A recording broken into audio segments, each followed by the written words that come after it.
এটা আমাদের ছাদ বাগান।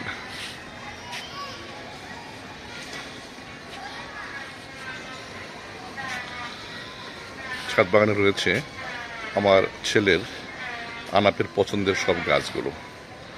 এখানে রয়েছে মালটা, কমলা, কাগজলেবু, লেবু, খেজুর, হ্যাঁ, আনারস,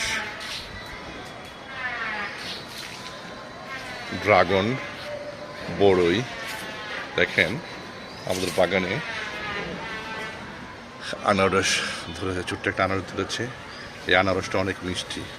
গত বছর এখান থেকে 4টা আনারস ধরেছিল, খেতে অনেক মিষ্টি। কিন্তু ড্রাগন গাছে ড্রাগন এসেছে, ড্রাগন এসেছে, ড্রাগন এসেছে। বড়ি গাছগুলোতে, বড়ি গাছে বড়ি এসেছে। রয়েছে আম গাছ, আম গাছ রয়েছে, পেয়ারা গাছ, আনার গাছ, হ্যাঁ, রয়েছে আপেল গাছ, হ্যাঁ, আনার গাছে আনার গাছে আনার ধরেছে, হ্যাঁ, রয়েছে থাই জাম্বুরা গাছ,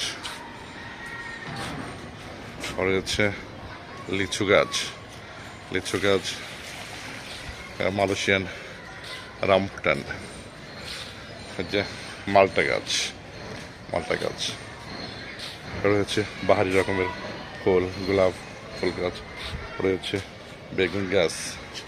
বেগুন গাছগুলোতে অনেক বেগুন ধরেছে। আমরা সারা বছর বেগুন খেয়েছি, প্রায় 20টা মতো বেগুন গাছ লাগিয়েছিলাম। সারা বছরই আমরা বেগুন খেয়েছি।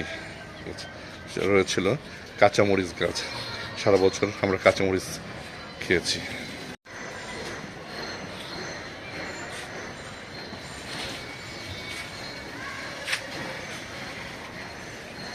হচ্ছে পুঁইশাক গাছটি আমার আম্মা অনেক সুন্দর করে লাগিয়েছে। আবার পুঁইশাকের পাতাগুলো যেন উপরে উঠতে পারে সেই জন্য সুন্দর একটা জাংলাও আম্মা দিয়ে দিয়েছে। আমার আম্মা প্রতি বছরই এটা দিয়ে থাকে। পুঁইশাকের দিনে পুঁইশাক গাছ, সিমের দিনে সিম গাছ, লাউয়ের দিনে লাউ গাছ আমার লাগিয়ে থাকে, অনেক সুন্দর করে লাগিয়ে থাকে।